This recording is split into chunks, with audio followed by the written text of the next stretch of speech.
Okay.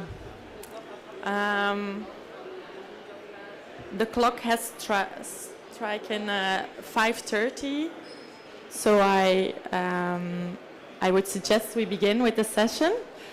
Thank you very much first everybody to be here. A warm welcome to you all attending this session on a Friday so late, so very happy to see you all.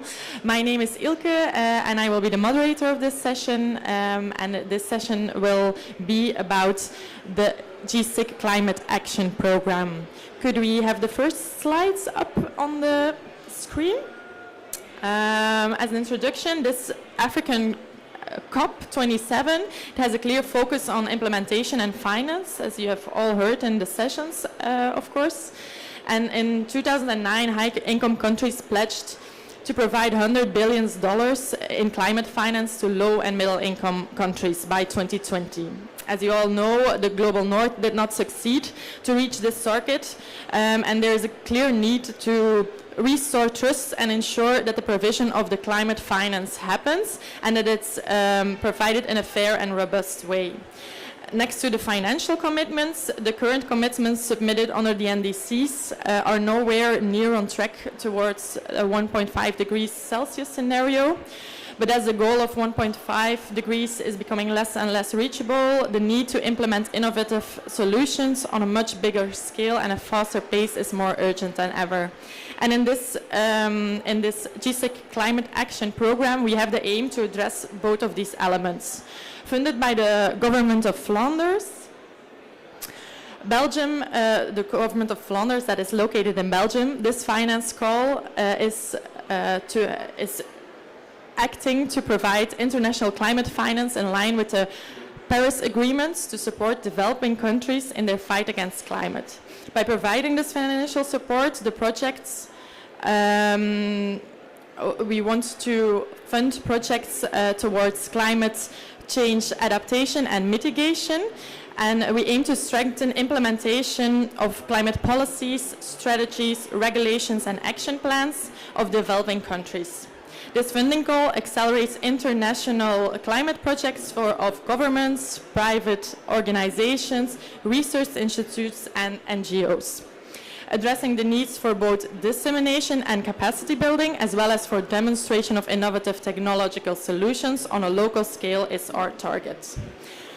I'm honored to be surrounded here with the experts working on a couple of projects that will be that were approved by the Flemish government in the call of 2021 and that have been running since the beginning of 2022. All these experts will talk about the first results of their projects and share their learnings they have encountered in the last year. In total, 5 cases will be presented to you today. And for these presentations, I'm very honored. We have Our Excellency Honorable Ibrahim Matola here with us, the Minister of Energy of Malawi.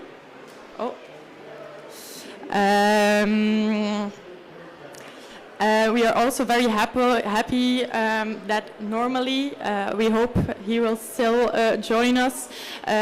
We will have Honorable Mr. Eric Mutai, Governor of Kericho County with us from Kenya.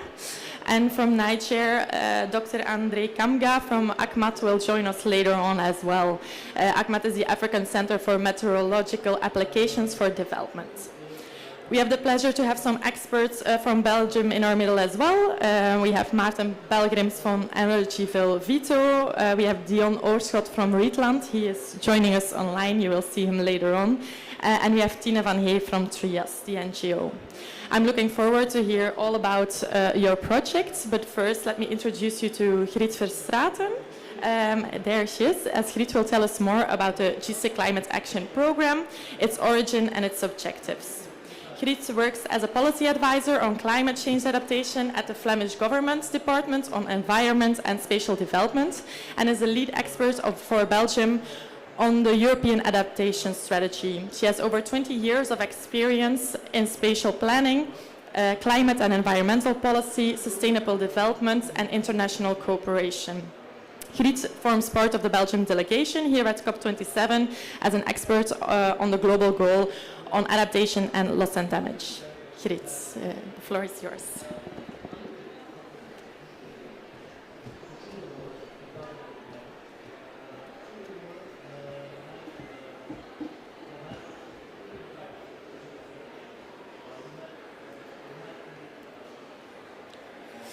Thank you, Ilke, and good afternoon, ladies and gentlemen. I don't have to introduce myself anymore, as did Ilke, but I will talk about the Climate Action Programme 2022, financed by the Flemish government. Do I have to move my slides myself? Okay. Yes.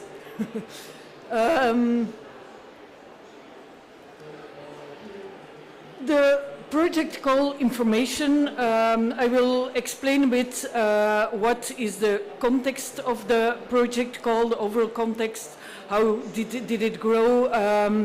I will explain the importance of climate accountability of the project call.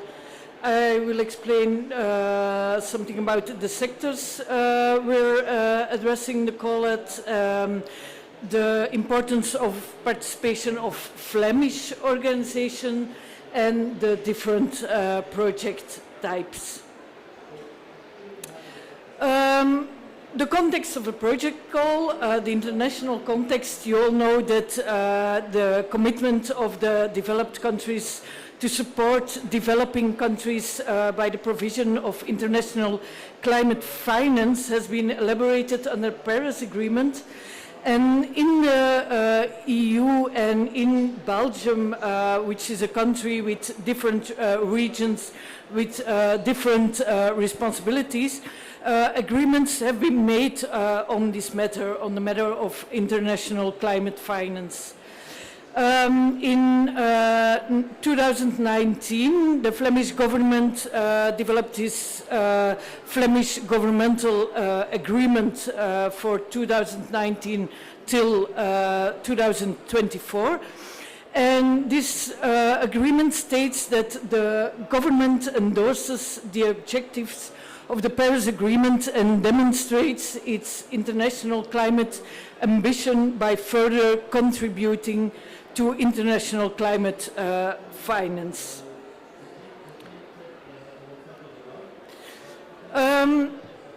It's very important for us that the projects have a full climate accountability, so 100% climate accountability, and I think it's rather rare, or it's rather unique that we can count with 100% of climate accountability. And how do we assure it? We assure it on behalf of three decisive elements. And the first one are the objectives of the project proposal. The objectives have to be either mitigation or adaptation or both. These objectives are evaluated by the jury on the basis of the OECD DAC handbook on real markers for climate. We use it to make a decision on whether the objectives of the project proposal are sufficiently addressing mitigation or adaptation. Then the second element, wait a minute, I have to follow with my slides on screen.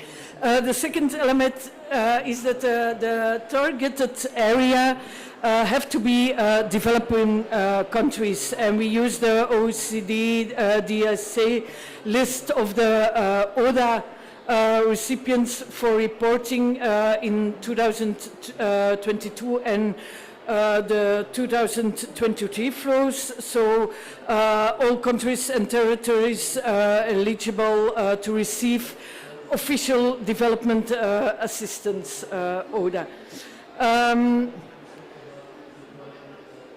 The third item that we use to assure the 100% climate accountability is the link with the climate policy and actions of the recipient, so developing country. That can be the indices of this country, national adaptation plan, adaptation communication, national adaptation programs of action, and so on, but there has to be a link with climate policy and actions. Then the sectors we're addressing at in the projects are like 7 sectors that has a high impact on climate change, or sectors that experience a high impact of climate change. These are energy, biodiversity, environmental policy, agriculture, education and research, water and sanitation, and transport. So it's quite a wide range. The project can address one or more of these sectors, and there's a possibility of integrating other sectors, but the climate impact is the most important aspect in the project proposal. Once again, they will be evaluated by the jury on the basis of the OECD DAC handbook on real markers for climate. Then another important aspect for the Flemish government is the participation of Flemish organizations in the projects. This relates to the applicant, the initiator or the coordinator of the project proposal. The Flemish organization has to have at least one establishment in the Flemish region, preferably the establishment in which the coordination of the project takes place. The Flemish organization has a company number and has to show sufficient activity and presence in the Flemish region. Then which project types do we support with this international climate finance of the Flemish government? There are 2 types of projects. The first one, or the dissemination and capacity building project. The second one, or demonstration projects. The first one, dissemination projects, focus on the dissemination and or rollout of research and or policy results, while the capacity building projects focus on strengthening knowledge, skills, and or resources. Projects can also combine these dissemination and capacity building aspects. Then the demonstration projects focus on the demonstration and or upscaling of market-ready innovative solutions. I will explain a bit more about the dissemination and capacity building projects. These can be projects that contain the preparation of policy papers, roadmaps and action plans aimed at the rollout of specific climate solutions.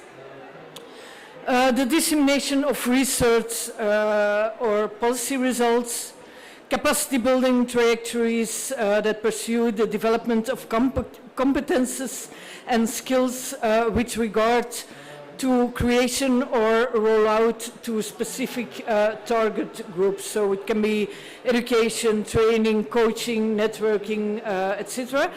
Important in all the project, both dissemination, capacity building and demonstration projects, is that there is a wide distribution of project results via diverse channels, that there is co-ownership by local actors of the generic project results, and that there is a potential for mobilization of further climate finance. That's a very important one. The dissemination and capacity building projects, they can receive a maximum subsidy per project proposal of 250,000 euros with a subsidy rate of 85%. The eligible costs or investment costs, operating costs, personal costs, but maximum of 50% of the total project costs, and administration costs with a maximum of 10% of the total project costs. Then the eligible applicants or organization with sufficient activity and presence in Flanders. And then study and consultancy firms, NGOs, non-profit organization, knowledge institutions, universities and university colleges. The eligible project partners can be companies, knowledge institutions, NGOs, non-profit organizations, and governments at all levels in the recipient country. Then the demonstration projects are a bit different. They focus on research around specific challenges concerning the rollout and upscaling of climate solutions and the demonstration of market-ready climate solutions, instruments, plans, strategies in a local representative context. But they, as well as the dissemination projects, they also have to focus on a wide distribution of the results, co-ownership by local actors, and the potential for mobilization of further climate finance. There's a maximum subsidy per project proposal of 2,500,000 euros, so we're speaking about a much larger budget, and a subsidy rate of 40 to 60%. The eligible costs are investment costs, operating costs, personal costs with a maximum of 30% of the total project costs, administration costs with a maximum of 10% of the total project costs. The eligible applicants or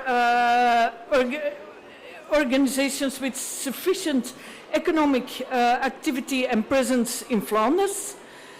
And the Flemish organization needs to be part of a consortium consisting of either at least two organizations, one of which must be a small or medium enterprise where none of the organization bears more than 70% of the eligible costs.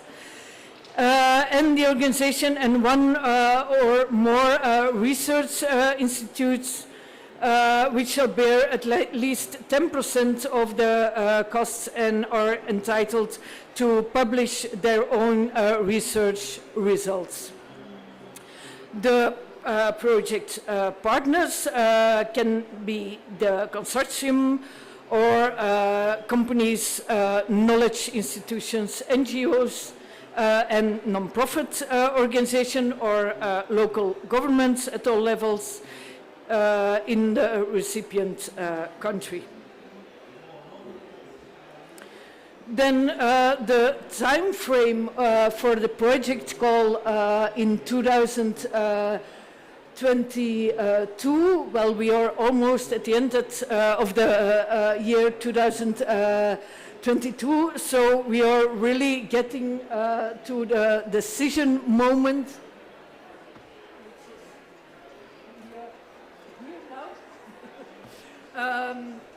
So the project have been evaluated by the jury in Flanders, and it's now up to the Flemish government to take a decision on the funding of the projects.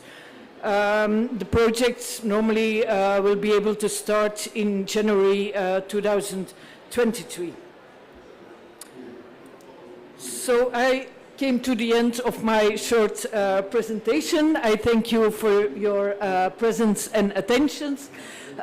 You find 2 more websites with more information on the program, and you also can find an email address where you can that you can always contact for more information on the project call.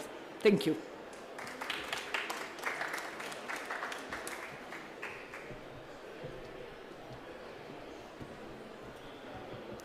Thank you very much, Griet, for this elaborate explanation about the call. If there are any questions, you can always ask Griet. We're very much looking forward to find out which projects have been funded this year for normally a funding amount of almost 16 million. So let's hope that we get the answer in December and that all projects will be funded.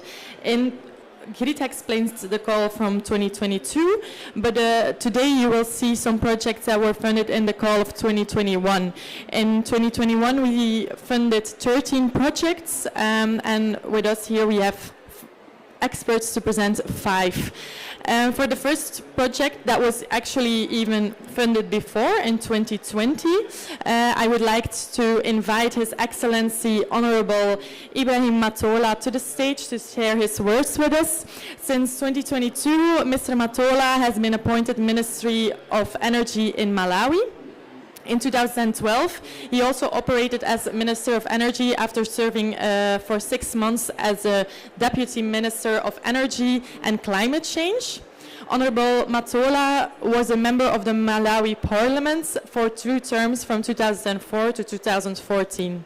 While in Parliament, he served as Deputy Chief Whip and later on as a leader of an opposition party in the Parliament. He holds a Bachelor degree of Arts from Medina University and is currently pursuing a Master of Arts degree in International Relations with Leicester University in the United Kingdom. Your Excellency, the floor is yours.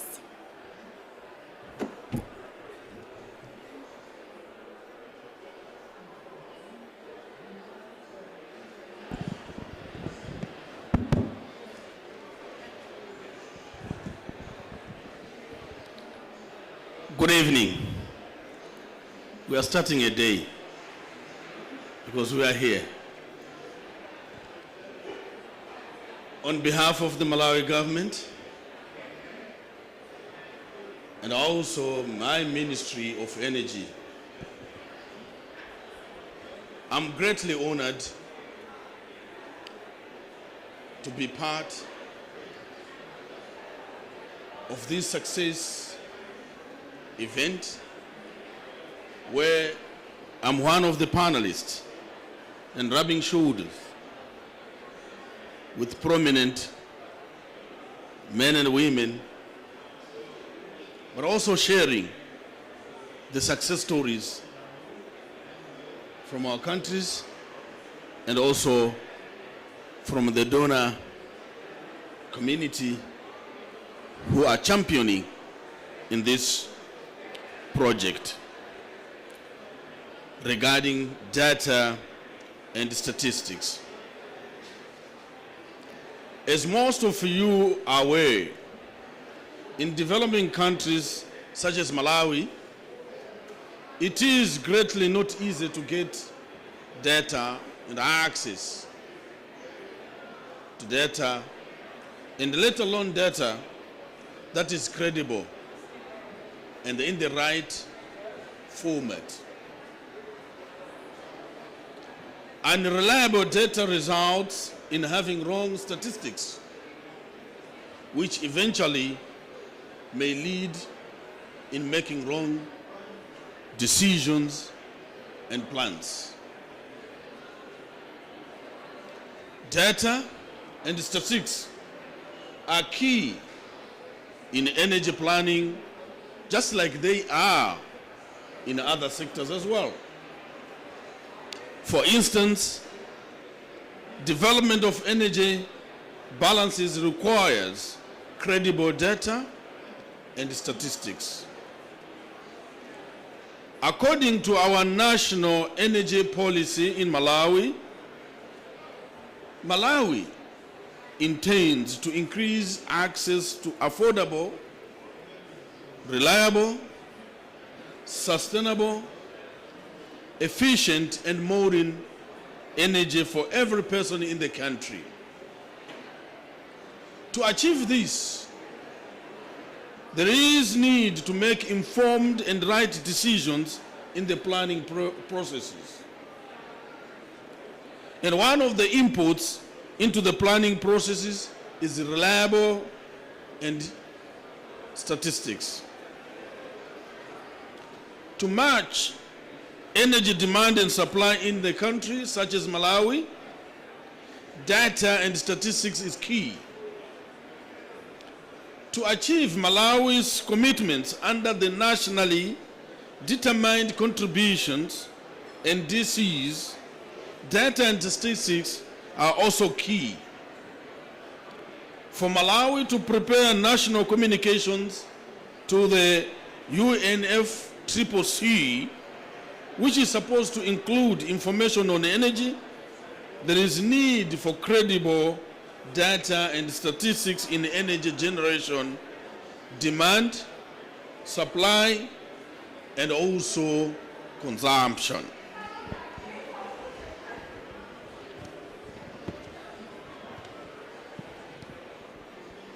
Just like all countries under the UNFCCC, Malawi is actually implementing the Climate Change Convention and the Paris Agreement. The country updated and communicated its NDCs in July 2021. The NDC outlined the country's commitments to reduce national greenhouse gas emissions and adapt to the impacts of climate change for the period 2020 to 2040. The key sectors covered in the NDC include energy, as we have heard from the first speaker, transport, agriculture, forest, waste, industrial process and productive use and infrastructure. Malawi is estimated to have a 50% carbon emission reduction by 2040 with both domestic and external support.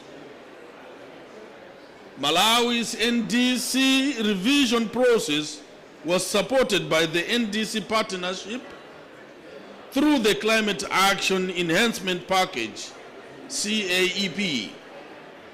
The NDC partnership provided its financial and technical support alongside several implementing partners including Carbon Counts, German International Cooperation, GIZ, the United Nations Development Programme, UNDP, and the European Commission. The European Commission supported the greenhouse gas emissions analysis in the energy sector. It is worth mentioning that one of the major challenges the European Commission faced during the analysis was that of limited availability of and access to not just data, but rather credible data. The challenge was aggravated by the fact that Malawi does not have an energy balance. Hence, based on this background, the government of Malawi, through the ministries responsible for energy and environment and climate change, is delighted to be one of the pilot countries where the NDC support centers will be established with support from V2. And the African Union Energy Commission, AFRIC. One pilot countries being Morocco and Uganda. The support will improve Malawi's future NDC revision process through enhancements of the country's capacity to update its own NDC and sustainably increase the local capacity to have national energy information systems and energy modeling skills.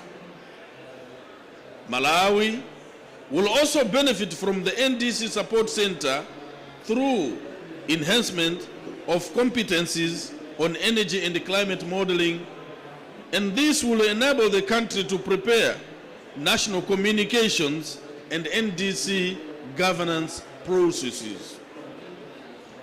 The NDC Support Center will be established in the Ministry of Energy, which will work on this in collaboration with the Ministry of Natural Resources and Climate Change through the Environmental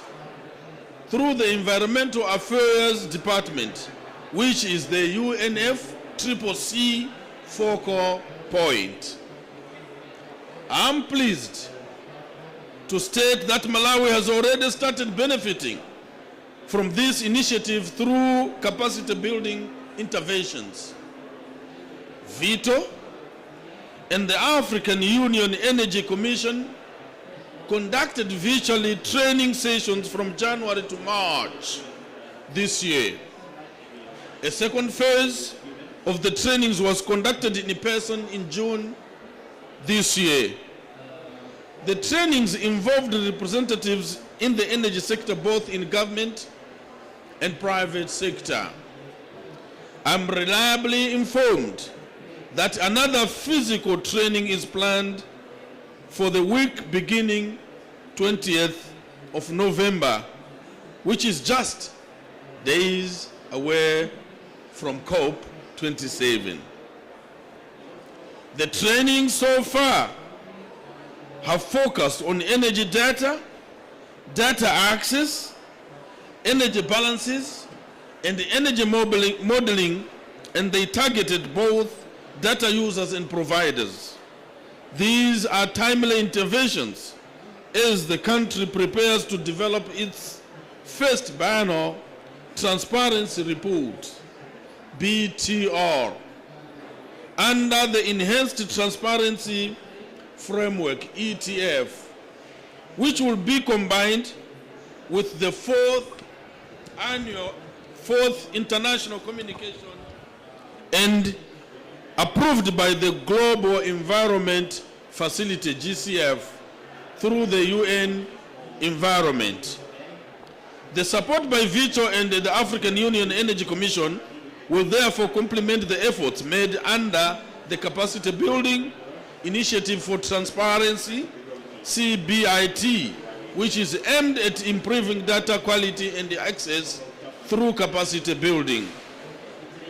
The government of Malawi is looking forward to the next steps, which include technical demonstration projects aimed at improving energy efficiency and supporting renewable energy initiatives. In conclusion, on behalf of the government of Malawi, the Ministries of Energy and Natural Resources and Climate in particular, I wish to express gratitude to the government of Flanders for the support provided to Malawi through Global Sustainable Technology and Innovation Community, G-STIC, VITO, and the African Union Energy Commission, AFRIC, for the support rendered this far towards the establishment of the NDC Support Center in Malawi.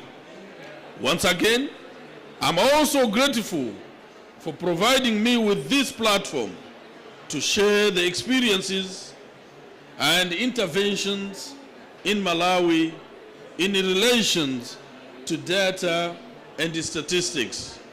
And I'm very glad that when I'm leaving the stage and I'm leaving this room, I'll be well equipped with the information which I'm going also to learn and share with the most experienced men and women in this room.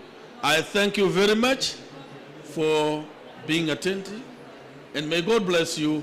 I wish you all the best during this COP 27.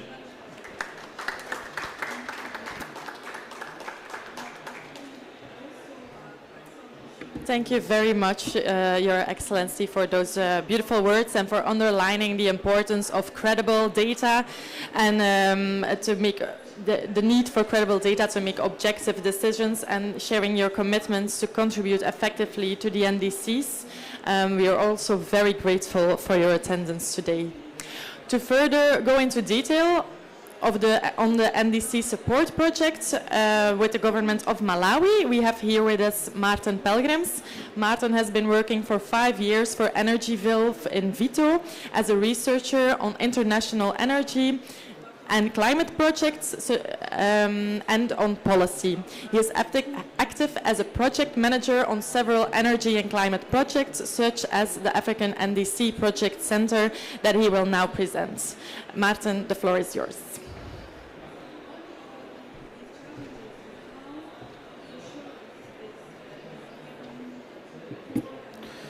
Thank you, Ilke. Can we maybe show the... perfect, thank you. Thank you.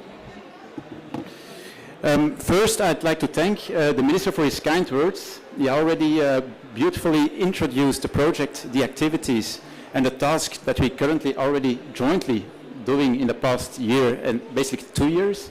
I'm already happy to hear that it already brought some added value, especially to the people of the Ministry of Energy within Malawi.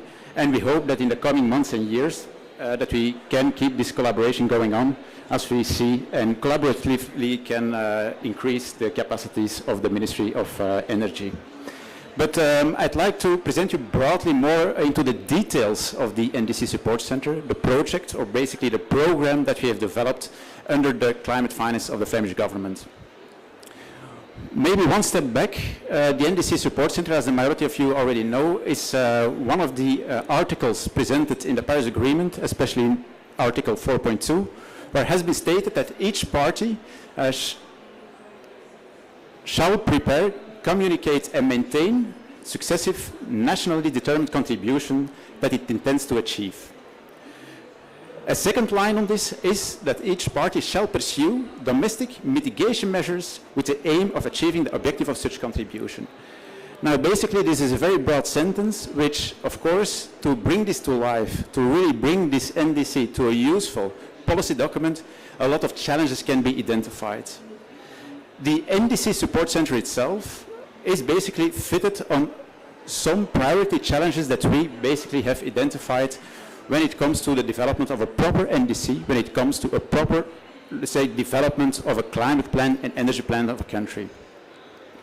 One of those is already highly and briefly identified by the Minister, which is that a proper climate and energy plan relies heavily on the good understanding of the current situation, the current emissions, the current energy system of a country. So basically, to provide this insight, this really is or should be a data-driven process through data collection, data management, and data assessment and analysis of that energy system. This should ideally evolve in an energy balance, which is basically the key document which will be used for further development when it comes to NDC preparation, but also is a key document when it comes to energy policy and strategy development. As also the Minister already have highlighted, it is one of the key challenges of Malawi to really bring this first good supported data-driven energy balance to the country, to the Ministry. A second challenge is to develop a proper climate planning and energy planning. It also relies heavily on the development of consistent, complete, balanced and goal-oriented policy strategies. It is also a very important process where also ministries needs to be built a logical framework on which they have the ability to assess and evaluate the impact of their policies. As also the Minister already have been stated, one of these tools, there are many, but one of the tools that can be used is the capabilities and the capacities to perform modeling exercises, to make upfront estimations on the impact of policy packages that they have in mind or they have as a kind of an ambition. This is also one of the challenges that we have faced in NDC preparation, which lacks in a lot of countries. A third, and basically also a fourth, is somehow aligned a challenge, is that the proper climate policy also relies heavily on the way how policy development, but also data collection, and especially the validation and evaluation processes within governments should happen in a consistent, transparent and collaboratively way. So also here, the better this governance process is organized, the better and more transparent the process of developing a proper energy and climate planning and strategy will be weighted and is, let's say, basically transparent in a way that it has an added value for not only the Ministry of Energy, but also for the other governmental stakeholders. This in combination with, of course, good leadership, that once this governance process is there, that also this governance process can be, let's say, have a guarantee for implementation by proper and good leadership, but I think that will be not a problem with the presence of our Excellency in this meeting. And then the last challenge that we have identified and on which we have built our NDC Support Center is that the NDC Support Center, as it's typically say, is basically the responsibility of the Ministries of Environment, Natural Resources or equivalent. But of course the development of this climate planning is not only the, let's say, the responsibility as such, in terms that they really relies on a lot of data and information that needs to be supplied by other ministries. We see that a lot of international initiatives when it comes to climate planning are mainly focusing to those ministries of natural resources, to those ministries of environment, while really also the capacity of doing proper climate planning, modeling, data support also is required in the other supporting ministries in this sense. For example, like the Ministries of Energy, like the Minister already explained, the Minister of Transport, Industry, Agriculture. So this is also one of the challenges on which we have focused our NDC Support Center, rather than focusing typically on the Ministries of Environment. We'd like to support those capacities in those lead ministries which are also key to come to a proper NDC development and climate planning. So this means that we have developed an NDC Support Center with the goal, which has stated that we built an African Knowledge Center for NDCs, focusing on the energy sector particularly, where we will increase the capacities of African countries for proper preparation of climate communication and improved policy making in the framework of the commitment as set forward in the Paris Agreement. This African Support Center is initially started within 3 countries, on which Malawi is basically the first to join the initiative. But currently there's also a last country included, which is Mozambique, which is also part of the initiative, which is part of the support center. This project, or we don't like to call it a project, we rather have framed it more as a program, is aiming at a long-term collaboration with the governments, because we more believe in a sustainable collaboration, a sustainable long-term initiative where we increase the capacities of those ministries, rather than just drop in, do a project and drop out. As stated, we mainly work on 3 domains, and this first domain is really already very active in Malawi, and the first is really to improve the collection, the quality and the analytical skills of, on energy statistics. A second domain on which we are active is to improve the technical modeling capacities and supporting these logical frameworks, or build those logical frameworks for the countries to improve climate and energy planning. And the third pillar on which we'd like to support the countries through the NDC Support Center is to develop and support those governance processes, those NDC governance processes. This depends a little bit from country to country. This is really tailor-made, but in the majority of the cases we mainly focus on those typical MRV, monitoring, reporting and verification frameworks. As already have been introduced to the Minister, the project is a project which is partnered by 2 partners. First, it's AFREC, which is the Energy Commission of the African Union, and basically their mandate is to design, create and set up an energy continental database. A database which also support the member states in a good understanding of their energy system and at the end also have a good understanding of the continental energy system of Africa.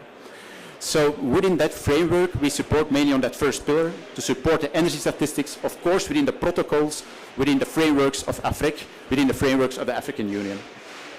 And as second partner, it's us, it's FITO, and we are an independent Flemish European research and technological organization which mainly focusing on the areas of clean tech and sustainable development.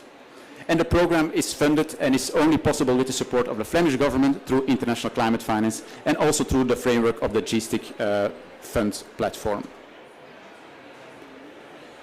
To bring you to the last two slides, to provide you what the NDC Support Center exactly is doing, with this slide.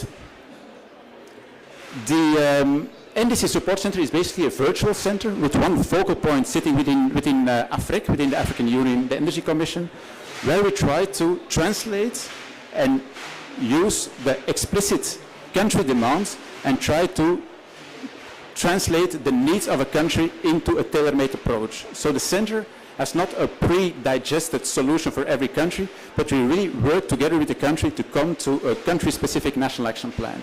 So this collaborative process is key in the success to come to a good solution, to a practical solution for a particular country by the fact that we co-create this particular approach.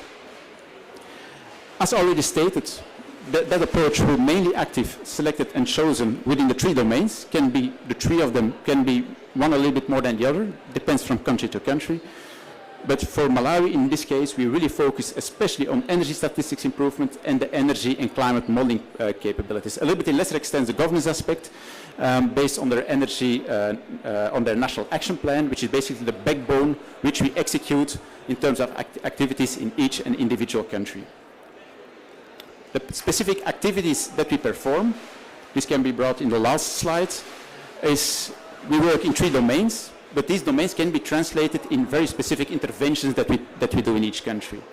The majority of our focus lies really on capacity building. We really want to increase the capabilities of the country, increase the capabilities of the experts, the energy and climate experts within the Ministry of Energy on those three domains. In lesser extent, we also do some technical support. As the Minister already have been stated, the ambition is really to develop an energy balances.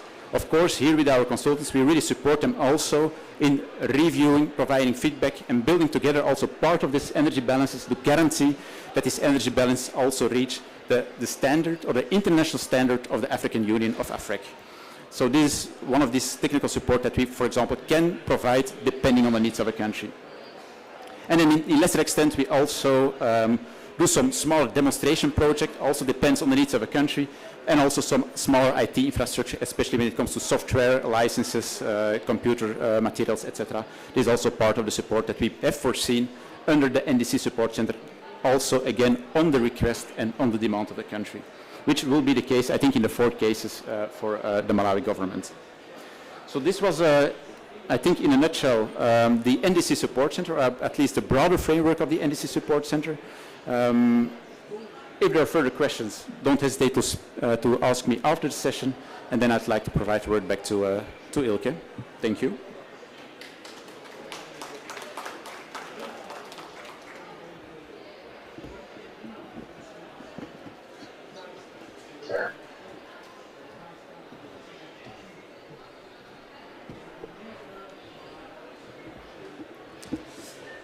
Thank you, Maarten, for this very clear image about the NDC Support Center and to address the importance to connect multiple ministries to have this truly co-creation process to come to proper climate plans and planning for the NDC support. We will now go to our next project that will give insights in the work of Ritland's work in the region of Kericho County in Kenya. I will give, Rietland is working towards integrating a high-performing facility to purify wastewater into drinking water again and water that can be used for, reused for irrigation. We have online with us Dion van Oorschot. Hi Dion. And he will present a more in-depth picture about how the project is going and tell us all about the goals of the project.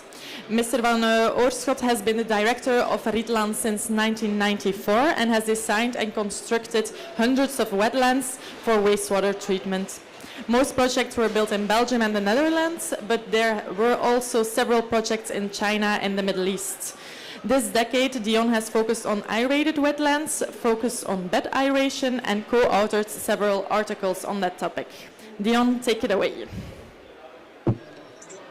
Okay, thank you. I will share my screen first, then it will be a bit more clear.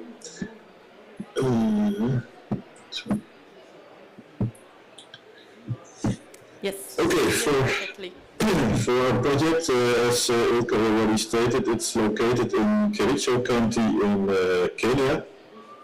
And on this picture you see also the location where we will be working.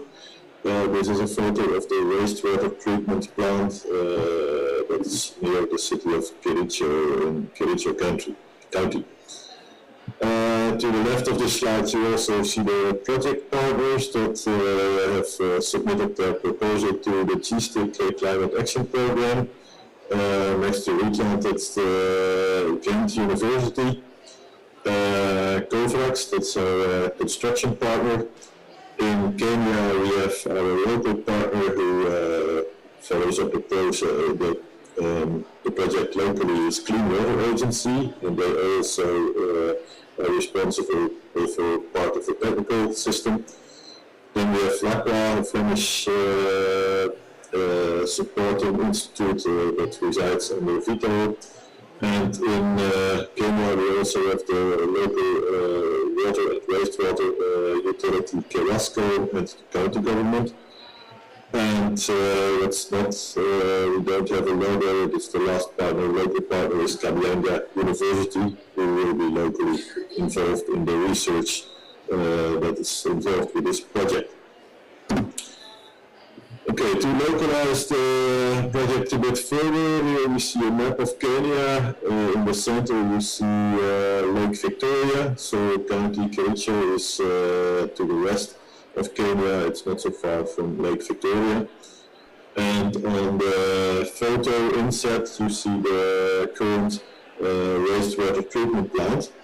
So here in this wastewater treatment plant, currently about 450 cubic meters per day is treated, but in the future it's the idea to upgrade it to 3,300 cubic meters per day. Currently about 13% of the sewage of the city of Kericho is connected to this wastewater treatment system, but that is going to increase a lot in the upcoming years. Now, what happens right now is that the wastewater coming to the station is treated and then discharged to the river that flows nearby the system. And well, that's all what happens there now. But as you all know, Africa and East Africa in particular is suffering heavy drought, and it's going to be worse with shorter periods of rain and longer periods of drought. And that brings the water availability, which is already quite critical at the moment, more in danger in the future. So our project tries to solve part of that problem by looking at options to reuse the treated wastewater. And well, here you see the current system. It's a pre-settlement tank you see here, and on the background a trickling filter. Now it treats the wastewater of about 30,000 people. And this, as I said, it's discharged into the river after treatment. But what we intend to do is add some extra steps, and the first step that we are going to add is an aerated wetland. You see an example from the Netherlands on the photo below. So it's a natural system with reed plants growing on it, and wastewater flows underground in a bed filled with gravel.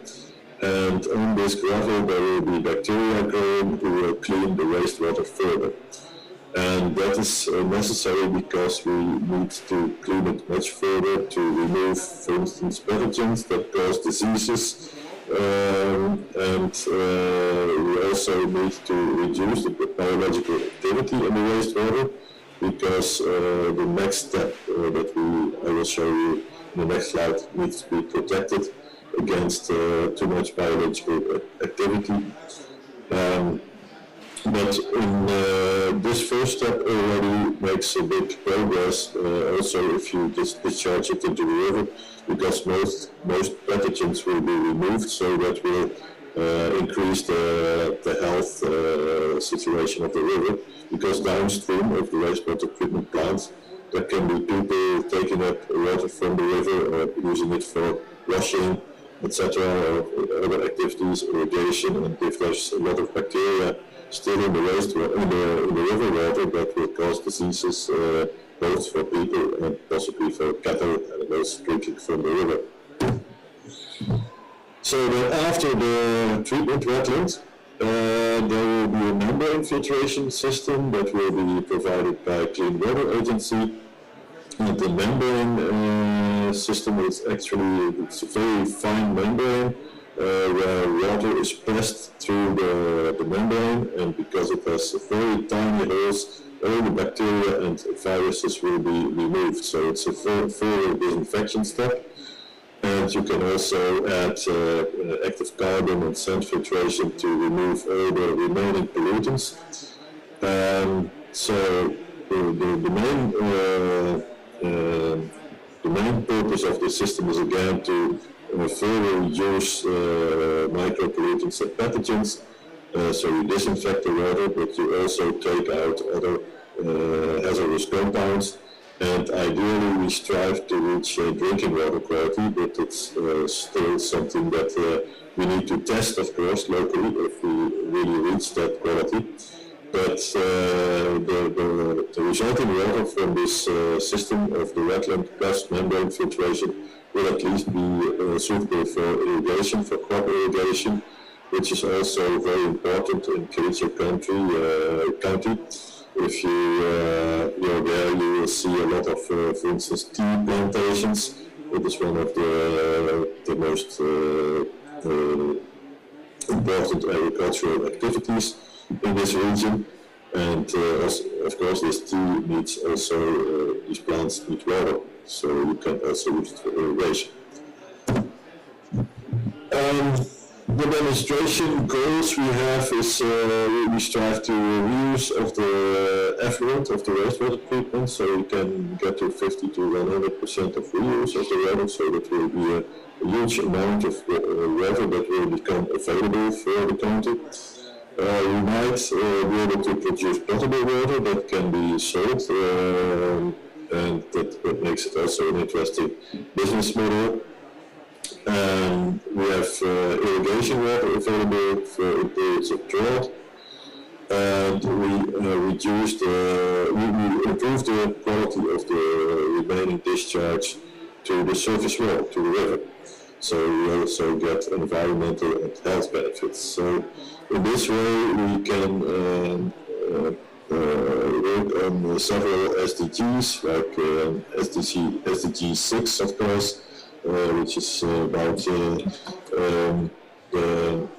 water and sanitation situation, but also the health and environmental health. So SDG 1 and 3 are influenced by this project. So the monitoring of the system, once it's in operation, will from one side occur to Ghent University, our knowledge partner from Belgium, but we'll also be in close contact with Cabianca University in County Kericho, who will receive training to monitor the water quality of the system. So we will have a good cooperation with the local university there. The show you a bit of what we have done so far. In April, we had a first visit, project visit. We visited Carrasco and discussed the project with them. And we also visited the neighboring county, Burnett, where we also plan next project if it's accepted in the next call. We also signed an agreement with Carrasco, the local wastewater and drinking water company, as well. They will be closely involved. At the moment, they run the current wastewater treatment plant, and of course, they are also responsible for the drinking water distribution in the county. Then in May and June, we also visited again, and we had a very interesting visit to Cabianga University, where Diederik Rousseau from Ghent University and also Clean Water Agency and us gave presentations about the project we were planning there, and there was a good attendance of staff and students who were very interested in our project. And we were shown the laboratories of the Cabianga University, where they will be doing their water analysis.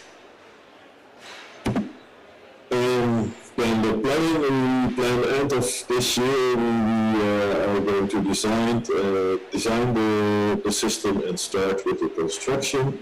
And then in the beginning of next year, we hope to finalize the construction to commission the system, and then we can start monitoring and do the activities together with Cabianga University to train their students and staff for being better able to do the monitoring activities, and that's part of the capacity building side of our project. Okay, that's it. If you have any questions, there's probably room for that at the end of this session, and there is also the websites of the two technical partners in this project, Witland and Clean Water Agency.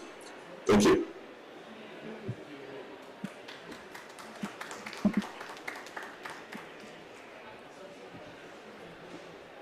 Thank you very much, Dion, for these technical insights into the facility. It sounds very promising and very interesting, and indeed we can have a discussion if there are any questions afterwards. I will also share your details on behalf of you. Thank you very much for joining us online, and looking forward to the rest of the project. We're now going to the third project that will be presented today. This will be presented by Dr. André Kamga. Dr. Kamga, we are very happy to have you here with us. He will give us an overview of the Niamey Climate Action project that ACMAT is performing together with Vito and Niamey City. Dr. André Kamga has been the Director General of ACMAT since January 2019. He has more than 20 years of experience working on a global scale in Africa, Europe, and the US. His main expertise is the predictability of weather and climate in Africa, on which he has published a number of scientific and technical papers. Dr. André Kamga, you can come to the stage.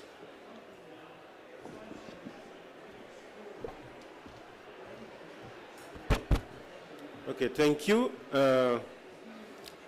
I will start by actually where my colleagues stopped. So it was mentioned the issue of data collection, management, and analysis, particularly statistical analysis. Unfortunately, with climate change, in addition to statistical analysis, we have to deal with dynamical modeling, because the systems of the past are no longer similar to what we will have in the future. So ACMAT has been working over the past few years with Vito in a city in the sub-Saharan Africa called Niamey in Niger. In that city, from about March to May, maximum daily temperature is often above 42, sometimes 43 degrees. And the situation is the human body, usually when we go above 44, it's like a tipping point for human body and air conditioners and almost a lot of things around us, and our elderly begin to collapse actually. So, and in the first effort that we undertook with Vito was to set up a urban climate information system called UCLIP.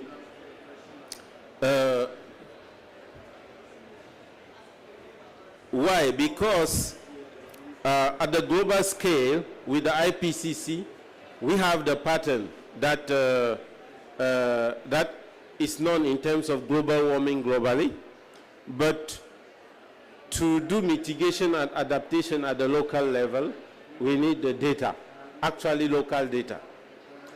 So we went through a process to develop a climate information platform, then mixing in this platform the demographic dynamics and the climate dynamics, leading to a setup with information on the level of warming that the city is expected to have in the upcoming, in the medium term, 20, 30 years. And then knowing that one adaptation option that has been applied over decades is the planting of trees. The so-called Greening the Sahel project is actually trying to plant trees and to make sure that the citizen, particularly young people, are interested. We had to go through a measurement campaign to show evidence of the impact of planting trees. So behind you there, you have basically local temperature measurements below a tree and in open air. And we can note that during the period of the day with highest temperatures in the open air, when you are under a tree, the maximum temperature is substantially reduced. And when we look at the projections for temperature, the number of very, very hot days has tripled from the late 70s to today. Meaning that for the energy sector, for example, a substantial increase of energy needs is due to warming. And we have to factor that in the adaptation plan preparation and make sure that the planning process includes the demographic dynamic and the climate dynamic in the estimation of the energy demand of the future for the city. This process went on for the city of Niamey, and adaptation program with the G-STIC project actually came very quickly to support planting of trees, actually using the young people. Today, young people in the city of Niamey are happy to make measurements, to understand their environment, and then contribute to planting trees. And this effort is being considered to be actually extended over other cities in Niger, using the support from particularly Enabel, and ACMAT as a continental center is working with the neighboring countries to have this demonstration also undertaken. So the second very important program that we have with Vito is related to agriculture. As you may know, we talked a lot about drought in Africa, but our assessment in the subsistence farming community is the issue of handling disruptions in the distribution of precipitation within the season.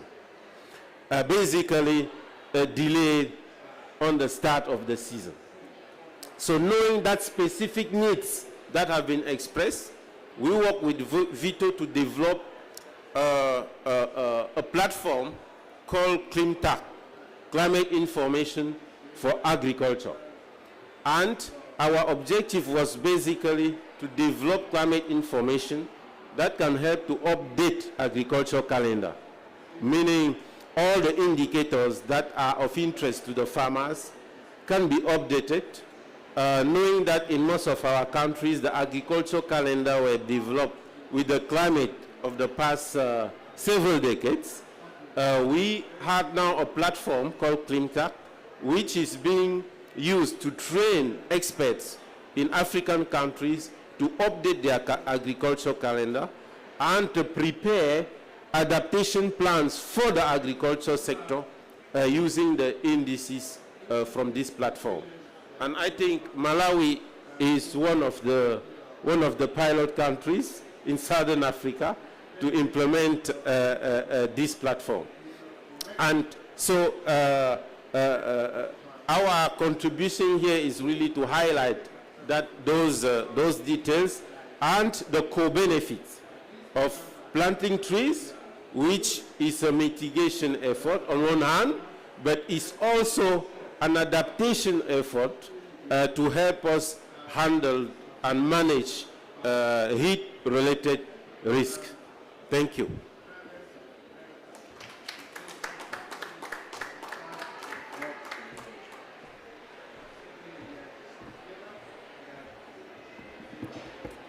Thank you very much, Dr. André Kamga, for these insights and your hard work in Niamey and the impressive analytics that you have already established. And also, thank you for sharing the insights in the other projects as well and making the connection with Malawi. It's nice to see that we're all working together towards the goals. As a last speaker, I would like to invite Tine van Hee to share her insights. She will present two projects that are based in Uganda. The first project is rolled out together with Agristo and focuses on the potato sector. And the second project involves cocoa farmers and is trying to make them more resistant to the effects of climate change. Mrs. van Hee is a coordinator of the resource mobilization team at the Belgian NGO TRIAS. TRIAS, whose main aim is to empower organizations of farmers and entrepreneurs so that they can act as powerful catalysts for social and economic change towards an equitable economy and a just society. Tina has a special interest in and an extensive knowledge of sub-Saharan Africa, Brazil, and Southeast Asia. Before TRIAS, she previously worked for other civil society organizations often targeting vulnerable populations, such as women in Afghanistan and the Kurds. Tina, you are the last one to take the stage. Thank you. Do you have the thing for the slides? Thank you.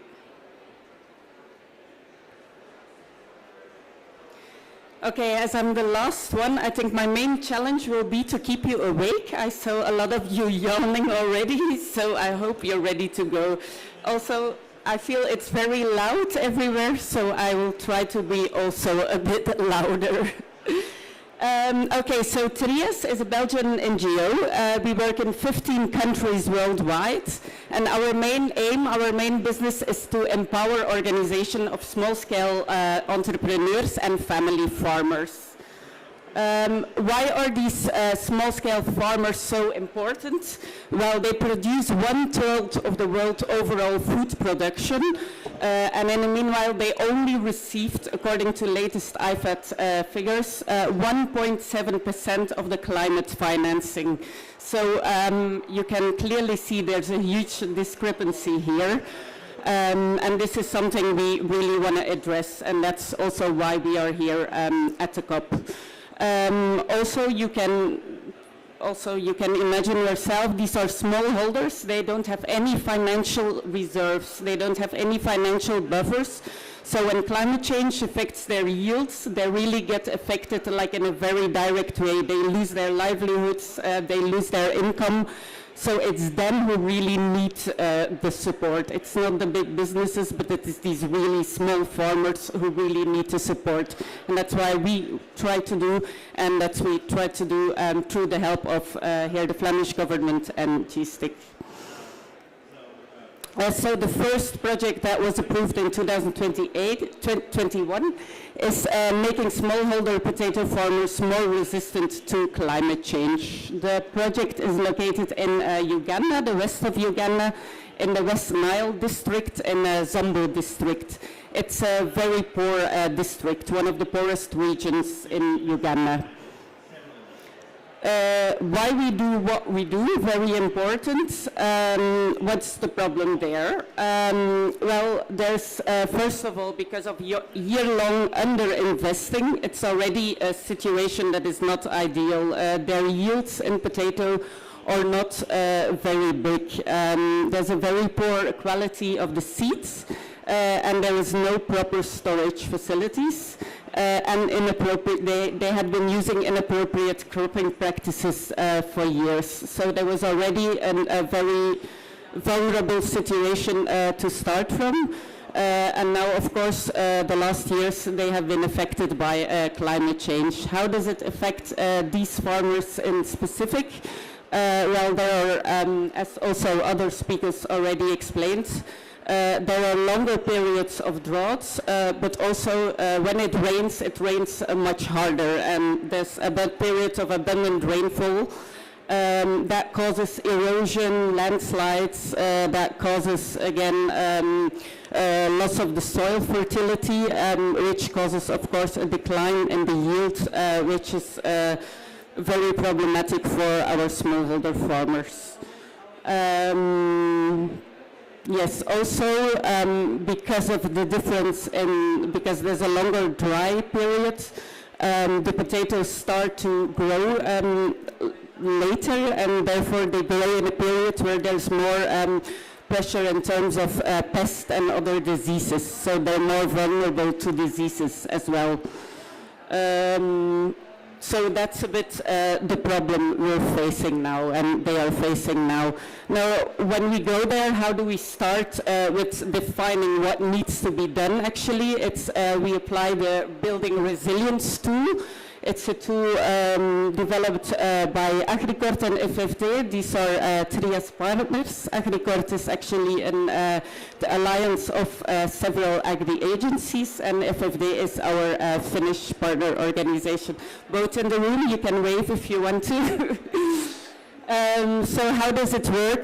Basically, it's a tool that is really meant to be used on a participatory basis. We do a workshop with the farmers together to identify the main climate change challenges, the challenges it brings for them, and then to define what they think could be the solutions and what they actually need from us in order to empower them. So that's really important in our projects, that we don't just go there and impose, like we think you should be digging trenches or we think you should be using this or this, but we ask the farmers what they need, and then from there onwards we can plan further. So that's actually the beginning. The partners of this project, it's Trias Uganda. I actually want to also emphasize it's indeed Trias Uganda, because Trias works in a very decentralized way, so the whole management of the project is in the hand of Trias Uganda. Then there's ZOTVA, very important. It's the potato farmer organization, so they have more or less 9,000 potato farmers under their membership. Both seed and rare potato farmers, and these averagely they have a land of only 1.5 hectares per farmer, so it's really smallholder farmers. Their average income is more or less €600 a year, so we really speak about low income. And then we're very happy to have Agristo as one of our partners. It's a Belgian potato processing company, and they actually deliver technical advice on the seeds of the potatoes and definitely on the storage as well. So the call kind of encouraged this multi-stakeholder partnership, and we're very happy with that because, yeah, it's very worthwhile to have a private sector partner in this. So what did the farmers came up with, together with our knowledge and our expertise and the knowledge of Agristo, the Belgian company? First of all, it's definitely necessary that farmers have more access to better seeds, so we facilitated the distribution of better seeds. The seeds now are more adapted to the current climate and are more resilient to the changes that are happening right now in that part of Uganda. Then agroforestry, just because it makes the trees make the soil more fertile, so we promote agroforestry as well. This is some of the nurseries you can see on the picture. Then we try to spread among the farmers water and soil conservation techniques, such as digging trenches, for example, to counteract erosion and landslides. Also, we promote the use of organic fertilizer instead of the chemical fertilizers they were using before, and now they have a deal with a local organic fertilizer provider instead of the chemical fertilizers they used before. Then we also work on integrated pest management, and very important is also we make the linkage to Microfinance Institute. There's one Microfinance Institute, Matfas Sacco, who's also a partner of ours, and they develop certain financial products to support the farmers, such as green loans, for example, to invest in the irrigation or in the agroforestry. Also, they facilitated access to insurance for the farmers, which is also very important, and access to actually buy the new seeds, because it's always an investment for farmers to buy new seeds. Then another activity, I quickly said it already, it's storage. We're helping to set up 3 warehouses, and at first people don't always make the linkage, climate change actions and storage, but it's definitely a mitigation action because it prevents the farmer from cultivating new land. We know overall 1/3 of the world's food that gets produced also gets wasted. Well, in that part of Uganda it's the same. The potatoes sometimes just stay on the field, but because they have no place to gather it. This is a very basic construction, but we calculated it would save, like, it would reduce the waste from 30 to 10%. And then as a third specific objective in this project, it's really the dissemination, capitalization of what we do, and also the sensibilization on this climate smart agricultural techniques. So the sensibilization on the part of the farmers, but also the local government. This is a picture of the launch of the project. We really try to work together with the local government. They were invited, and they actually even presented the launch. They were very happy with it. So also, we invited one farmer of Zotva to the World Potato Congress, and now also we are here because we really want to show what we do, because we think it's important, it gets seen, and that people realize also there is money needed to make this whole change. Okay, that was already the first project. The second project is strengthening cocoa farmers in the Bundibugyo district, also in Uganda, in their fight against climate change. Both projects, just for your information, they're for 3 years, and it's 250,000 euros that we received, so they're still quite small-scale projects. This project only started 1 month ago, that's why I'm going to talk a bit less about it, and I can talk less about the achievements, only what we actually plan to do. So there is the Bundibugia district in the Rwenzori region in the west of Uganda. And there are some people of the cocoa farmers. They're a member of the Bwamba Cooperative Union. That's a union of 12,000 individual farmers, more or less. And with this project, we start to offer direct support to 300 farmers and then indirect support to this whole union. This union consists of 80 different cooperatives. So the partners is Trias Uganda again, then the Bwamba Cooperative Union, and Zotto, a Belgian company, a consultancy firm, and they're going to mostly advise in how to make their cocoa value chain more carbon neutral. So the activities, we also started again with the appliance of the Building Resilience toolbox. And the activities they are going to work on is mostly agroforestry because the cocoa trees need shading. So there's the need for other trees around it. Also for the gains of biodiversity against landslides and erosion and for honey. Then we're going to try to facilitate access to RED Plus schemes for the farmers.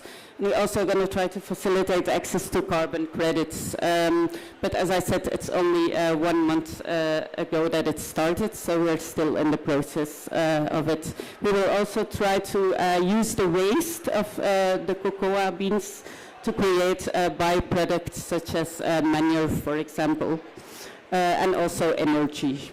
And then we will try to use the wastewater from the processing of the cocoa in a better way and try to reduce the wastewater, try to recycle it. So what are the key takeaways from these projects and all the other projects that we do? First of all, we think it's very important to use the on-the-ground knowledge and to ensure ownership. It's very important that you start from the farmer, start from what they know, because they know what to do with the land. It's not us who are going to know it. Also, you need them to believe in the project and them to want to do what you propose them to do, otherwise it's not going to work anyway.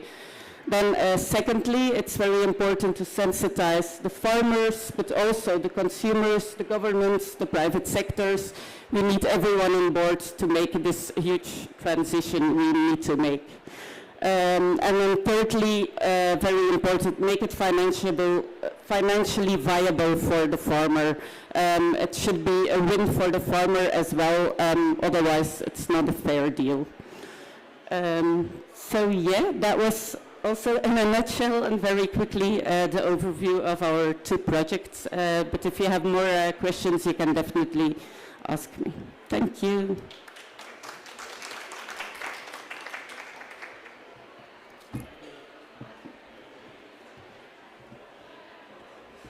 Thank you very much, Ms. Van Hee, to give your insights into these both very relevant projects and to bringing to light the discrepancy between the work of the smallholder farmers and the finance, of course. It's very important to stress that point. Thank you very much for your contribution, and with this contribution we have come to the end of our session. We have heard a lot of beautiful projects, and it's really nice to see these diverse techniques that have been implemented to contribute to climate mitigation as well as adaptation. And it's also inspiring to see that it doesn't stay with climate mitigation and adaptation, but it really goes forward into all the goals. We create with these new technologies clean water, healthy, nutritious foods, good soils, nutritious soils. We create decent jobs, and we empower communities. So it's really nice to see that it all comes together, and we try to create innovative solutions that contribute to multiple SDGs, multiple Sustainable Development Goals. Unfortunately, the time is up, so I can't ask if there are any questions unless there's like a really small, really little question, but maybe we'll keep him and then you can ask each project yourself after the session. We can also share all details. And to conclude, I would like to thank you all for being here and to listening to the Climate Action Program. And I would like also to invite you to the G-STIC conference, which will take place in February in Rio de Janeiro. We from G-STIC, we are a community and we organize each year a conference on accelerating technologies for sustainable development goals. And this will take place in February, and we will take this discussion forward and see where the projects are, but we will discuss other themes as well. It has a climate track, energy track, education track, water, oceans, and we really try to connect policymakers as well as researchers as well as entrepreneurs to create solutions and look at the barriers for implementing and accelerating these technologies that will get us towards a better future. So thank you everyone for attending, and I hope you have a nice evening and a nice rest of the COP.